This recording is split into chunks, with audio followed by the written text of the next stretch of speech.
I watched the footage and saw more than just my neighbor. I found out my neighbor had been secretly filming me for years through my bedroom window. It all started when I noticed a slight reflection in the glass one night while getting ready for bed. I thought it was just a trick of the light at first, but then I saw something moving outside. I went to the window and peered into the darkness. There, across the fence, was his apartment with a faint glow coming from his camera lens aimed directly at my room. My heart sank as I realized what he had been doing all this time. The next morning, I called the police and explained everything. They came over and searched his place.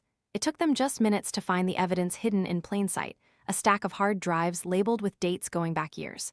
When they confronted him, he tried to play it off like a joke, but there was no denying what those videos showed. I asked for copies of the footage and went through every frame. What I saw was shocking and sickening all at once. He filmed me in my most vulnerable moments, getting dressed, changing clothes, even sleeping.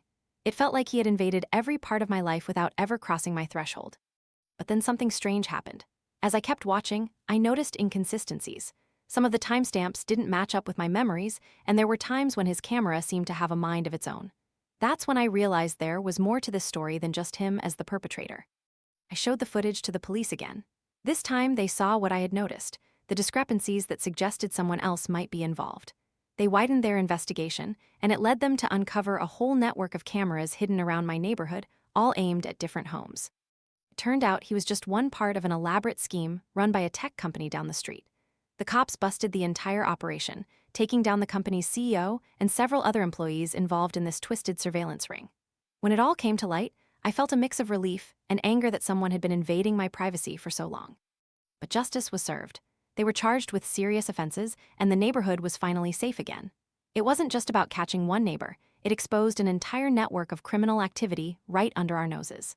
Now, every time I look out of my window, I see a community that's more vigilant and aware. And for me, those videos are now evidence of something else: how far we can go to uncover the truth when we question what's really happening around us.